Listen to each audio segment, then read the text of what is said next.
You already know what this is and you know who I am. So let's get right into it, shall we? Today there was something going on, and I'm looking off because now I'm clicking to try and find the reference, right?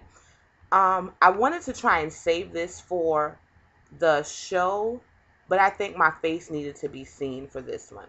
The premiere experience, I can't really tell you too much without giving it away, but it basically goes in with what I'm about to share with you today. Today I received a link on Facebook that said Morehouse College. As a matter of fact, the title of the article is All Male College Cracks Down on Cross-Dressing. Okay? This is a story about Morehouse College, who is starting a new dress code policy that says that men can't wear high heels, purses, stockings, any garments that are or could be considered feminine. Of course, I know there are people on both sides of this debate. I got into it on Facebook because, like I said, when my friends posted the link and was just asking for feedback. So I want to hear yours, thewisdomexperience@gmail.com. I hope that you will go to cnn.com/US and you can actually search for the story on Morehouse. As a matter of fact, if you do like a Yahoo search for Morehouse College, that's going to be one of the first things that comes up is this crackdown on cross-dressing. Now, as I read the article, they have about a 2,700 student body. This particular part of the dress code, because there are more things that they're trying to do, but this particular part of the dress code was aimed at 5 particular students. Now, that's in the article, and I believe it's a quote from one of the administrators or one of the people at Morehouse, that this particular dress code was geared at these 5 individuals. They have a gay rights organization there, and they took it to a vote. Only 3 people didn't agree with this particular change. But what can you do when you are the minority at a minority school in the South? Can we just be real? This is not a discussion that we would be having if we were talking about a city school. I don't believe that we would, because in the city, they are truly embodying the melting pot. You know what I mean? I spent some summers in Philly with my auntie, North Philly. Hi, Aunt Vera. It's so different. It's so different. I doubt that we would be having this conversation. Now, what I said and what my viewpoint is that me cross-dressing does not take away from my sex, as in gender. So if these men have not had the nip tuck or the snip and stitch, they are still men. This also, mind you, applies to when they are not in class. When they are on campus, period, they cannot cross-dress. This is an infringement on someone's freedom of expression. I don't care what your personal beliefs are toward gay, straight, cross-dressing, straight dressing, whatever. This is a freedom of expression that you are infringing upon. Now, what happens is Morehouse is a private institution. And I know about private institutions. Claflin University is a private institution. And when you're not getting funds from the government or the state and your alumni are supporting you, and these alumni happen to be old people who are still old-fashioned and don't want their school looked at in a negative light, this is where you come into these problems. This is a very sad case that we even have to be discussing, but it needs to be discussed.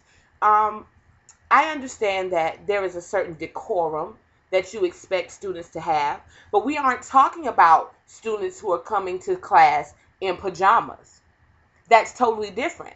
If you're coming to class in pajamas, you're not dressed. But if I come to class in a dress and a wig with my nails and toes done, and you mad because my Prada bag is hotter than yours, and I have an 11-inch slong, that is a personal issue. That is a deeply personal issue. But I'm dressed. I could be more professionally dressed than you. You know what I mean? So let's get down to the real issue. You on some other stuff. A lot of people don't believe or understand this, but the 100% truth of the matter is there are thousands upon thousands of men who cross-dress who are not gay. Now, some of you might say, I know some ladies right now, and have you seen the L word? Did the boy that was hosting at the gay club not try to holler at Pam Grier? This is just what I do. And was he not a man's man? Now, I understand you may not have reached that level of comfort in your sexuality to where you can get in touch with your feminine side in such a way. And not everyone will have a desire to get in touch with their feminine side in that way. But, come on, yo. This is ridiculous. You can't just, first of all, do this to me. Like, I'm on some, when these type of policies and changes happen at somewhere where I am set to be for a certain amount of time, if I have come into the school or into this organization under this first set of pretenses, then, okay, for example, it's 09. So this shouldn't take effect until the class of 2013. You understand what I mean? Like the class coming in 2010 would have to go by it. But for the people who have been here, I need to be able to finish my term the way that I started. Because maybe that's what attracted me to your school. The fact that I could be myself. Let me just check my time. Okay, since I'm doing that. Now this is how I kill you with your own stuff. I said, okay, maybe let me make this bigger and maybe bring it down to a different understanding. I am on the Morehouse College website, and their mission, the mission of Morehouse College is to develop men with disciplined minds who will lead lives of leadership and service. A private, historically black liberal arts college for men, Morehouse realizes this mission by emphasizing the intellectual and character development of its students. Are you trying to say that my character or intellect would be in question or my leadership skills in question because I cross-dress while our senators are patting their feet under the restroom stalls? And let me finish. This is, as such, the college offers instructional programs in 3 divisions: business and economics, humanities and social sciences, and science and math, as well as extracurricular activities that develop skills in oral and written communications, analytical and critical thinking, and interpersonal relationships. You mean the type of interpersonal relationships that would teach us that even if we don't agree with a certain thing, we have to understand that we are in a world with people of multicultures and that we have to exhibit a certain understanding if we expect to have that returned. The Bible says in order to have a friend, you must first prove yourself friendly. And right now, I am not feeling so befriended by Morehouse, and I am not even a man who cross-dresses.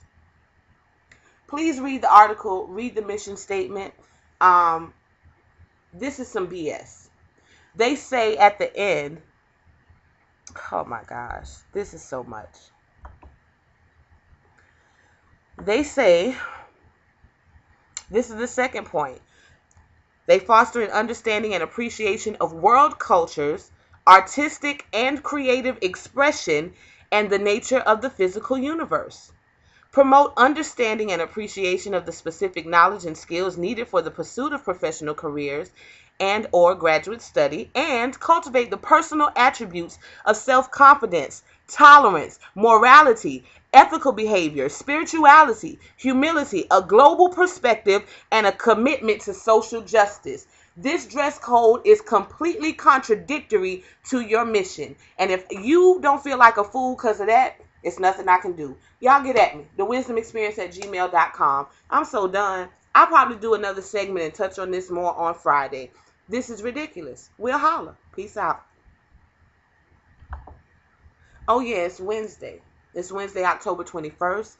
And it is my BFF, aka my baby mama's, Natalie Howland's birthday. I love you, girl. Mwah! Happy birthday. Abbeville, South Carolina. Stand up. Love it.